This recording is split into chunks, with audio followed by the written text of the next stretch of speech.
video man arikupinda mumageto vabuditsa mazinyaya ari lit 2 mabebi amutarisa pakona hanzi nyaya dzake dzese ihit 3 maguys amuona paapfuura hanzi skyrocket ndewe mafresh 4 haizi pressure my G zvobuda chero patv zvinotangira mugeto hakuna kumwe kunotangira madhiri zvinotangira mugeto kana slang kana fame kana mangoma anotangira mugeto hakuna kumwe kunotangira madhiri zvinotangira mugeto kana slang kana fame my sponsors.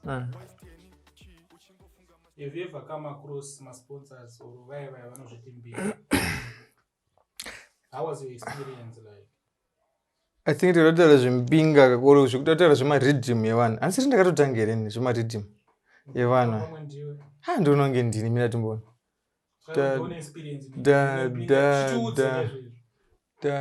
aiwa ndogona ndiri nekutanga emiratoni ndogona ndiri nekutanga bosi taitomboita maridhim emakambani kana food wood anani isiri ndogona kunge ndiri ndakatotanga izvozvo hakuna problem yevanhu vaive vari bo bandononge vanhu ndikakuitisa vanhu hachama ndashanda nanhu vakawanda kani ndofunga nanhu ndashanda nanhu mazita unoziya deni nasiri panapa ndatoka nari mwezi muno ndototi kana chitofamba kana kuti amana zimota rina timaniri wabata vabudise mari vanhu vaive kini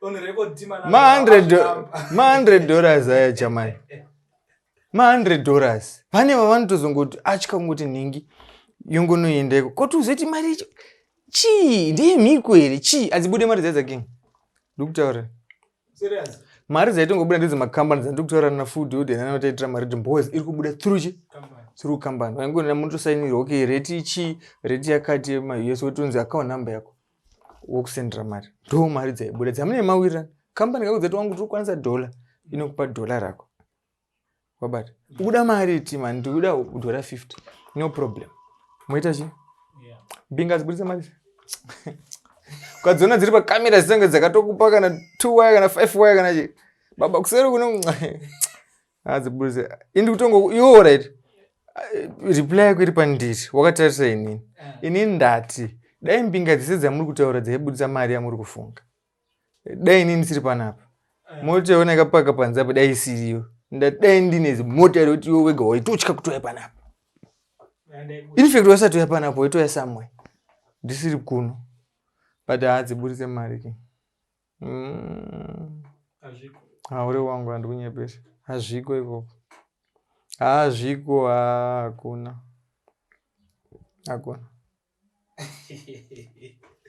Alright.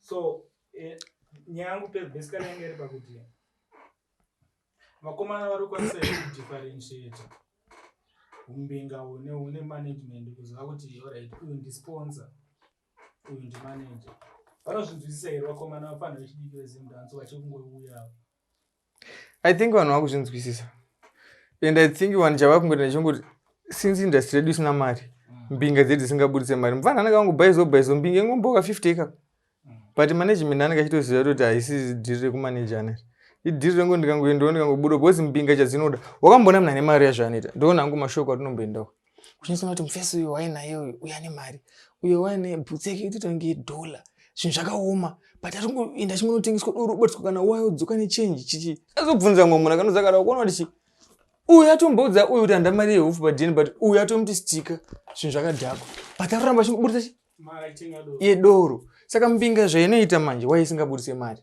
waisingapofa nemagitari mari chaichai mbinga indaramba iri pamusoro inofanira kugara yakakutsikirira iwewe urada kuti umbotarisa vanhu vanofamba nembinga vese vaunofunga vanofamba nembinga vane mari chaunogona kungohaipa mbinga anenge achitotamburora kutobira mbinga kutoti vakanzi kune dhiri kana re5 vanodza mbinga ndere81 ndo madyiro avanoita mari vanotendera nembinga wabara saka mbinga utipa artist mari yakawanda inoziva kuti artist anenge atobo haachanditsvagi saka unofanira kuramba uchimutsvaga munhu yaya every time uri ngori kachi kapapeti kako wabata every time uchingoenda vari mudhara zvinhu zvako monzi 50 mudhara zvinhu zvako musi wanenge akafarisa waya mudhara zvinhu zvako monzi 50 ende Petro avaregere kupa kunoona saka iwe unogara everyday uda kuenda kwaari unomona bosi wasvika upo 20 30 yePetro nasi mfana kushaka mari mfana kutora nePetro kwaba saka vanhu havafaka kupa mari bosi havasi kuda kuti uende pamusoro pako vadangora iwe uri pasi pavo haufi wakaenda pamusoro pake enda haufi zvinhu zvako zvakaita right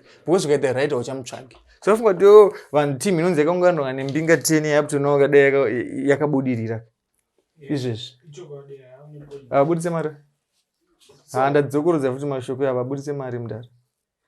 In your opinion, Satima, do you think my artists or one of the music industry should be doing my side jobs? Because musically, I'm so much about that. Definitely yes. Besides if anyangoda music ebhadhara but unonzi kwenyika cheko ndipo unonzi kwanzi ningagadzira perfume yake ningagadzira chakati ajamani kana even mna company che business manager aite chinhu one even nyangwa kaita shop aite shop one second what I think is my artist anofana ngwa chitoita tuntu kwese kuti akavhura kana for example ukagona kuvhura kana shop ukagona kuvhura kana bar ukagona kuvhura kana bush unoona zvinhu zvitori associated newe unoziva kuti ndikaita kana bush akudza vanhu kuti uyai kune kana zvimabhara zvezviro ama artist 2-3 achiuya marketing strategy inongoti une advantage pamwe wandotengesa mvura chaidzo funga kuti mvura dzangu dzakangonzi monzi ukapinda mushopu unotenga mvura ivyo ndizvo ndiri kutaura because tori advantage kuti ndichita ndikatanga kutengesa sauti chaiyo yakanzi monzi yanovha zvinotora sauti yangu so aiwa sauti andida kuvavere plus icho chicho kutongoti ndini unotozongotenga ngoti ndewangu wabata yandiri kutaurira kuti vanhu chaiyo kumaredio kana kutongozota mana artist ninga akubudisa zvinonakidza next time nyangwa kare kuti zvakadhakwa nyangwa zvisina quality havachazvinzwa vanongoti zvinongoti ndewedu saka ndoona nge side job 100% anofanira kunge atori nazvo.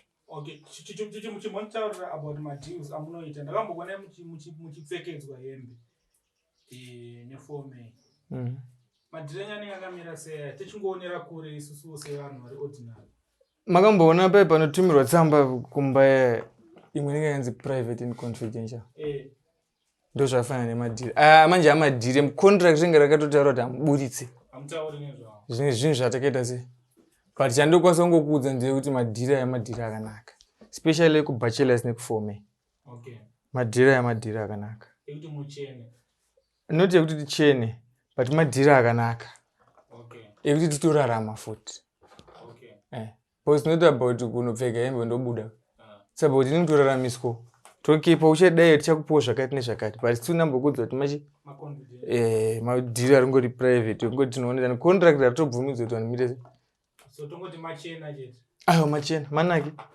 manaki madhiri akuti aiwa manaki zvodoti kana muchito ndai munotenga kubachela sine kufome manaki tokorokotedza kupinda madhiri masvika aiwa manaki vazhinji vari kukundikana waibata but anonongona wakausamboona kana matisa dzakasaina contract nenenge unongomona akatora picture ukamboyanzoverenga contract uri verenga renga rakadita se ndo zvacho izvozvo but aiwa but amachena okay nice one alright ndachitaura in your opinion saproducer takapinda mucovid zvese zvikaitika ndizvo do you think dancehall or Zimdancehall ichine chance to get back to its glory days asaipera izvo zvitogona kuvhura kafacebook mungona nyaya dzekutaura ukona chichi kutoitika the fact yekutoti ndo nyaya yetotodiscussa izvezvi yega itori anze yekutotudza kuti dancehall chi wabata nditonange Zimdancehall even wambona uchitukana pafacebook wakambodzwa uchitukirana kana mamwe maartists asiri Zimdancehall azviita ndi but unoona vachitukirana nyaya idzi ningi wangu akaipa artist wangu album raningira buda seka mazuva buda maobham anga ari Dancehall akati wandei ningi akaipa uyu ningi azodeo ningi dai asina kubudisa dai adeo chama ndo zvinhu zvoti dai Mark Zuckerberg uya aiuya muno muZimbabwe achiona kana kuti dai ngovhura kana chinhingi chedu chisevha chekuZimbabwe chete achida kuona aiwa dai adirira kafana Zimdancehall mari ndo anofana ari kufaisa kaInstagram neFacebook because ndo nyaya dzedu dzingotaurwa chamani izvezvi ukavhura Facebook unotarisira besides zvebhora semunhu wechirume obviously unoto munoti hapana munhu atukwera hapana munhu abuditsa iri chinhu YouTube chanonosechani wabata saka ndinoona nge zvamai manje ndo inenge ine chimuti zvinogona kunge pamwe zvakadhakusa zvakuri kufunga kuti hapana chikurira kana kuti kana kuti but Dancehall chayakanakira haidisappoint pakabudisa vanhu 20 hapashaya chinhu one apashaya zviti izvo zvikutori nemasongo 2-3 akutoriri zvokuti ukatotendera mabhawa unotomanzwa ende haisi fake. Saka ndoona kunge aiwa bhawa inayo. Okay.